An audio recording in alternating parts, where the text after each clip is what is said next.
monumental endeavor. I have to say I was unaware of this group, and it was a pleasure it is a pleasure to participate in this. Just because I think Anne mentioned, I did participate in the previous day of caring from last year. We were supposed to do it this year again, but of course, sadly had to be canceled because of the pandemic. But we had worked very closely with Doreen Ruggiero, which I think is the main organizer of the Day of Caring nowadays. But this presentation is absolutely important for anybody who has dealt with breast cancer because the treatments of breast cancer nowadays are incredibly effective, but they are marred by one small little problem, and that is the possibility of producing cardiac issues. We're going to talk about that in a bit more detail. Now, as a specialty, cardio-oncology is a very new specialty within the world of cardiology. We have heart failure specialists, we have interventional specialists. That's another big thing that I do for my group, is I do cardiac catheterizations, I put stents, etc. But the world of cardio-oncology has really exploded in the last 5 to 10 years. And the absolute main part of any cardio-oncology program starts with breast cancer.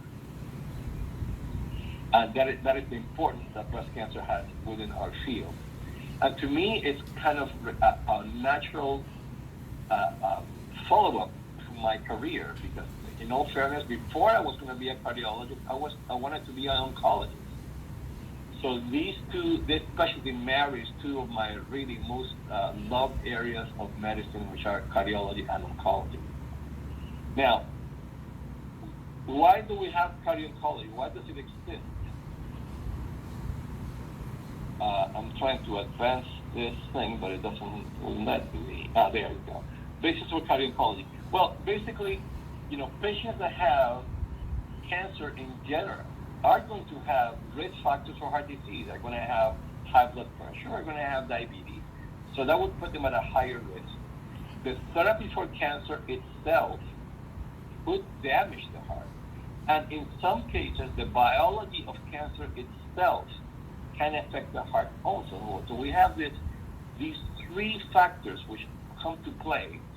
And you need to realize that once you put everything together and you look at high blood pressure, heart failure, coronary disease, aging in the world of ongoing chemotherapies, which can last sometimes years, all this things start to pile up.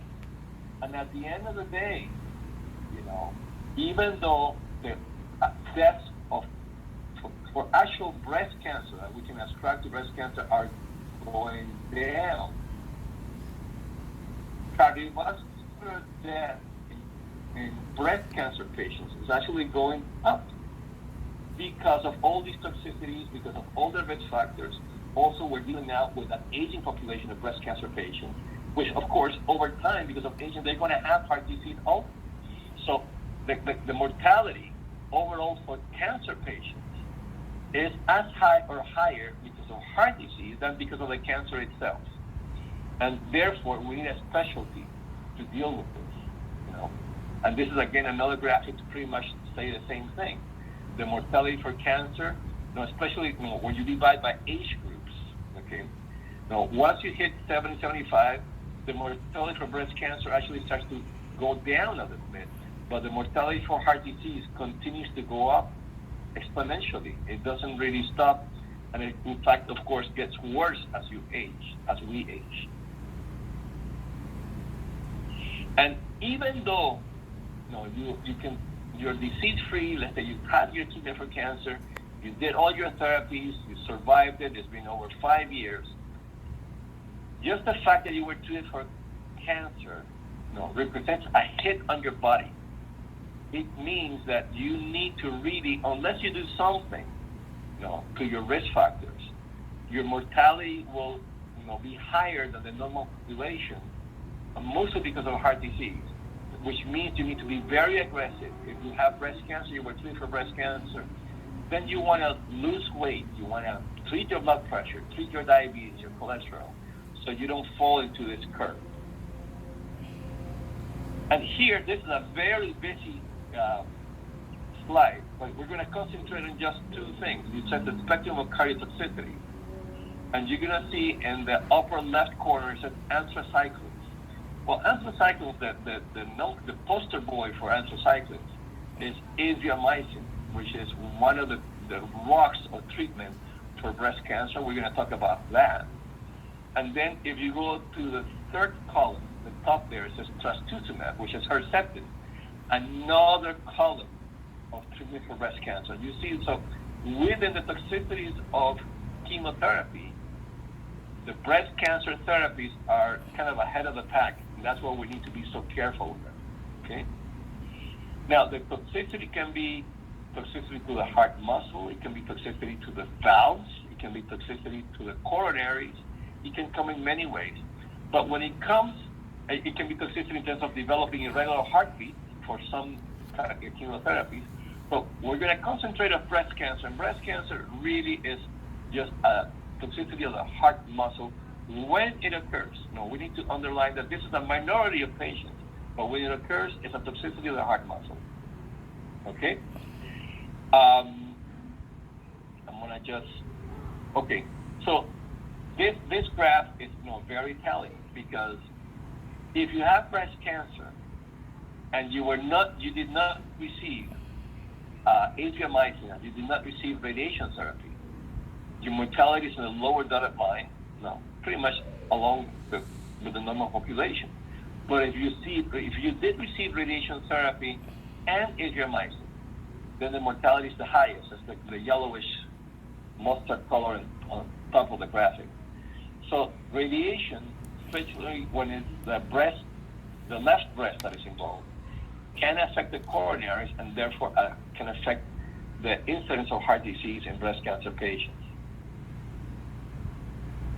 Now, so again, cardiotoxicity will be damage to the heart muscle produced by chemotherapy drugs, and is characterized by what we call a decrease in the ejection fraction.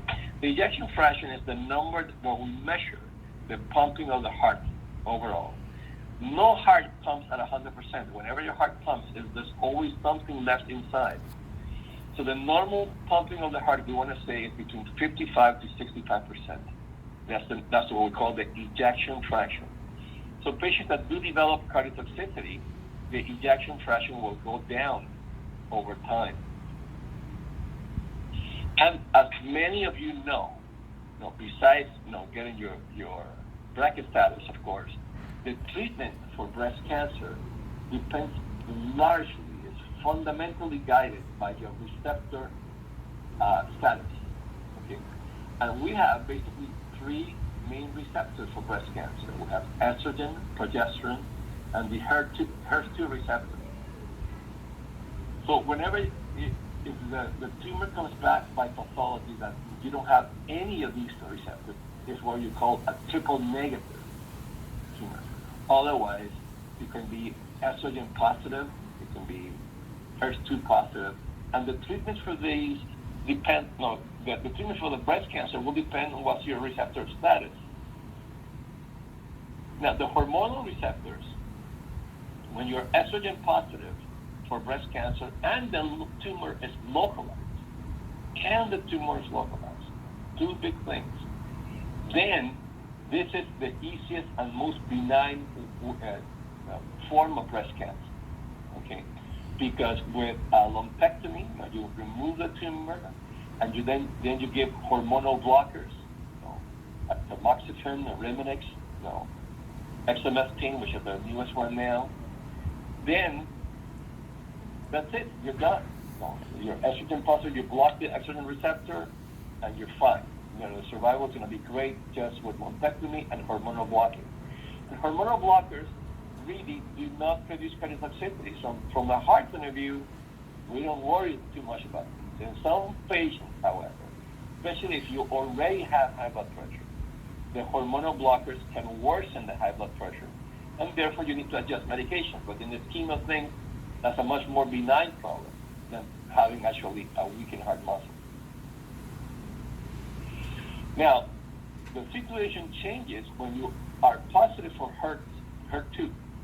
If you have a HER2 positive breast cancer, then it means that, it means two things, a bad thing and a good thing. The bad thing is that the HER2 positive tumors tend to be a bit more aggressive. But the good thing is that we have very specific therapy for this, which is what we call in medicine or oncology in general, targeted therapy. By that meaning, we have medications that will target this receptor alone, and hopefully it will leave the rest of the body unharmed. And the more targeted the therapy is, that would be the ideal chemotherapy medication, that it only kills the cancer cells without hurting or harming anything else. That would be a super ideal cancer medication. But we don't really have that. We have kind of half and half. So the two medications we have for HER2 receptor blocking are Herceptin, or trastuzumab, and Perjeta, which is pertuzumab. And when you have a HER2 positive tumor and the tumor is large enough or has spread, then you will go on a therapy called TCHP that actually includes both agents. It will include Herceptin, it will include Perjeta, but it also includes Taxol. It's 4 different chemotherapies. But importantly, it has Herceptin and Perjeta. And what happens, Perjeta also has cardiotoxicity, and Herceptin also. Now we're dealing now with 2 medications that could potentially hurt your heart in terms of making it weak. So these patients need to have very close surveillance of the heart function in the form of echocardiograms, and we're going to talk about that later in the talk, okay? So these patients absolutely need to be surveyed for heart function, especially if you have TCHP and you get therapy with Perjeta and Herceptin. In many of these patients that get TCHP at the beginning, for the first 4 to 6 weeks, and then depending on how widespread the disease is, they can be on Herceptin for a much longer time, just Herceptin alone. And of course, you need to continue to follow up the heart with echocardiograms or ultrasounds of the heart muscle to make sure that there is no damage to the heart muscle. Now, Herceptin cardiotoxicity is not dose dependent. So it can happen after the first dose, it can happen after the 4th dose, it can happen anywhere throughout the course of therapy. But the good news about Herceptin is that by and large, it is a reversible problem. And that meaning that once you just hold the Herceptin for a little while, if the patient's blood pressure tolerates, you can start medications to try to get the heart muscle strong again. And most of the time, this cardiotoxicity will be reversible. The heart gets strong again. And you can re-challenge the patient and give Herceptin again. And most of the time, they can tolerate it well. So thankfully, it does happen with Herceptin, it does happen with Perjeta, but it is by and large reversible. And if you do the right things, the heart goes back to normal, and the patient can continue taking the medication under an even more strict surveillance, of course. But at the end of the day, we want to give the chemotherapy to cure the breast cancer. At the end of the day, we need that chemotherapy to continue, but with the precautions that it's not going to hurt the heart. So that is for HER2 positive tumors. Okay. So what about those that have what are what we call triple negative? Don't have estrogen, don't have progesterone, don't have HER2 receptors.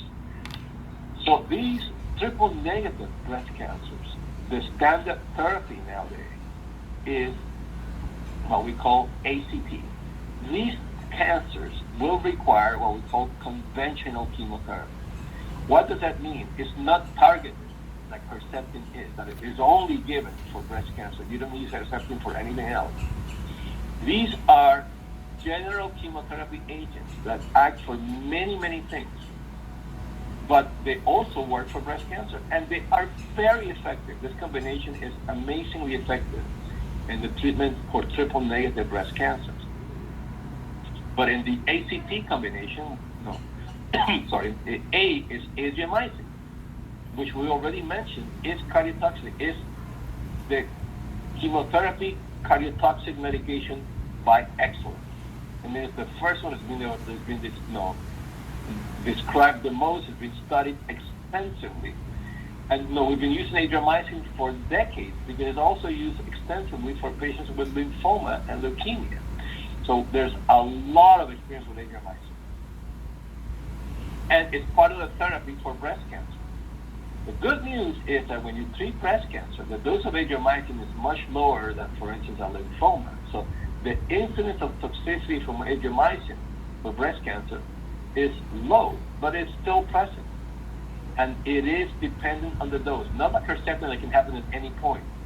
With adriamycin, the more adriamycin you take, the higher the risk of developing toxicity.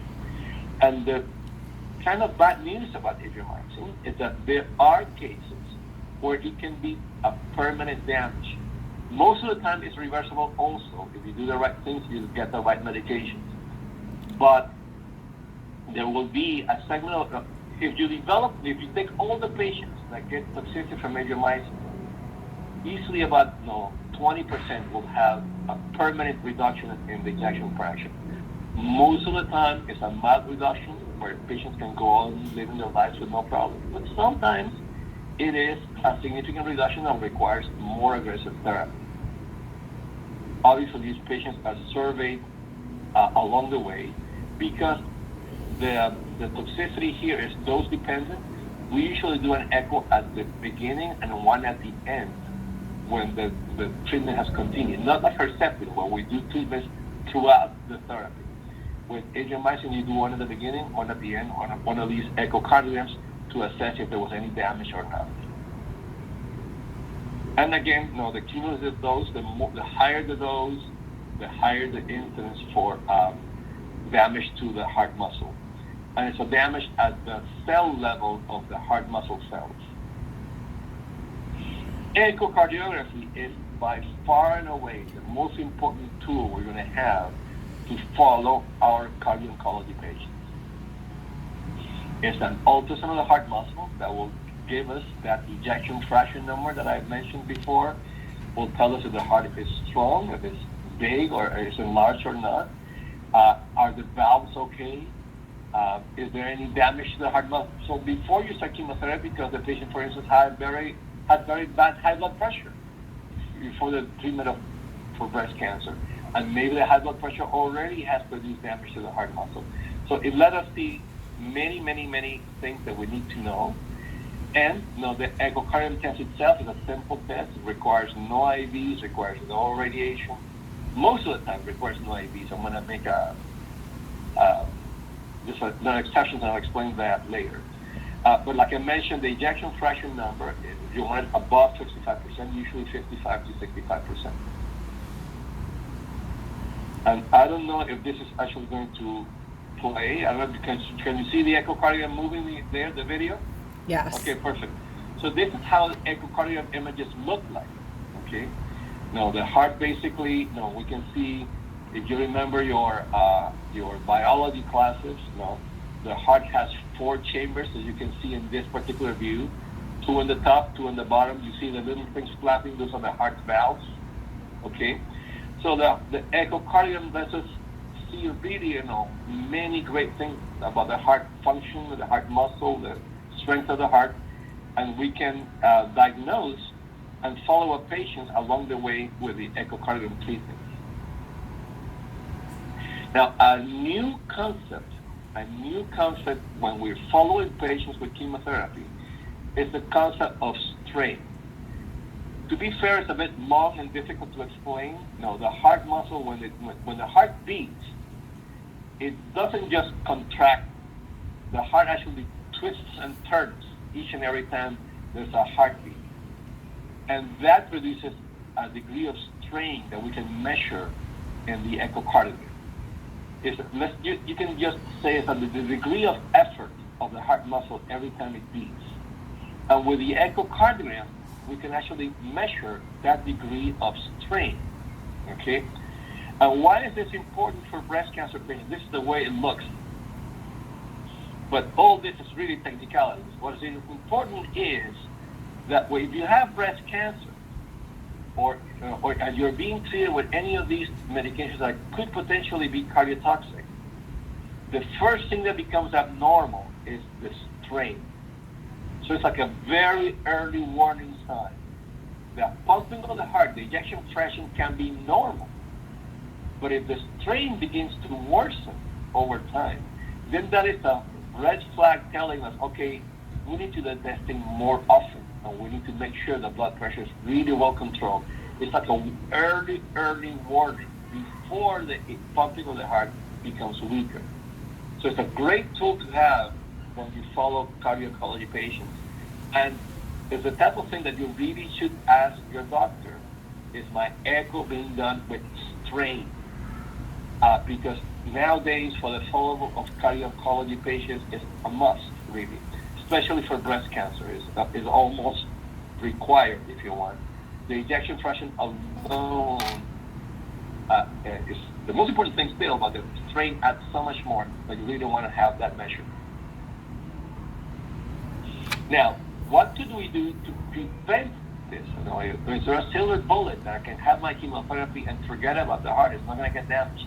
Well, sadly, there's no medication for this. There's no magic bullet to prevent it. There are studies that have shown that medications that we use routinely for heart failure, sometimes they help, sometimes they don't help, but the reality is that we don't have anything for adults. There's actually a medication that helps prevent the cardiotoxicity in infants and kids. No. So in the world of pediatric oncology, there are medications that are used to prevent the toxicity, but they do not work in adults, those medications. The most important thing that I always tell my cardio-oncology patients in order to prevent cardiotoxicity is physical activity, number 1, number 2, and number 3. It's been proven by many studies that if the patients with breast cancer remain active during the course of the chemotherapy, that is the best thing you can do to prevent cardiotoxicity. It is absolutely fundamental, and many of you know exactly what I'm talking about. When you get the chemotherapy for this, you feel wiped out, especially the initial dosing of any of these protocols. The first 4 or 6 weeks tend to be very intensive, and you feel like just going back home and being in that sofa the entire day and not do anything. But that would be the wrong thing to do when it comes to preventing cardiotoxicity. You want to get up, walk. Any form of physical activity will do. Just regular walking around the block will be good enough. You don't need to go crazy in terms of gyms and running marathons. No. Just keep active. Keep going at it. A brisk walk, that will do wonders in terms of preventing cardiotoxicity. The treatment of cardiotoxicity is the same treatment we have for any form of heart failure. A fundamental part of the treatment will be what we call ACE inhibitors. These medications, maybe some of you are taking some of those, they all end in pril, lisinopril, lamictal, enalapril, and then we add to that a beta blocker. They're all end in O, metoprolol, atenolol, carvedilol. This combination is the most effective thing we have for the treatment of cardiotoxicity. Some patients may require a water pill, a diuretic, if they develop fluid accumulation due to the weakness of the heart. And of course, the risk factors need to be managed very aggressively. Like I mentioned already, if you are overweight, you must lose some weight. The blood pressure needs to be well controlled. If you have diabetes, it has to be controlled perfectly fine. If you have high cholesterol, it needs to be controlled perfectly fine also. So that's in a nutshell what we do. We have a very active cardio-oncology program at MCBI, which is the cardiology arm of Baptist, and along with MCI, of course, which is the oncology arm. We have 3 cardiologists dedicated to this. I was the first one to start the program, so I can lead the program, but we have Dr. Kakoliris and Dr. Montana, who also are very active cardio-oncologists. And overall, does every patient with breast cancer need a cardiologist on the case? The answer is no. No, the oncologists are very attuned to managing all these issues. But if you're a cardiologist, if you have breast cancer and you're going to be exposed to heavy chemotherapy, or if you also are of advanced age, over 65, if you have high blood pressure already, if you are diabetic, if you're definitely overweight, then you want to have a cardiologist on board for sure. to make sure that you do not develop cardiotoxicity. And if you develop it, you want to be treated accordingly and avoid any future problems. And that's what I have to say in terms of formal presentation, okay? And I hope you enjoyed this and you got to learn something. I'm going to go ahead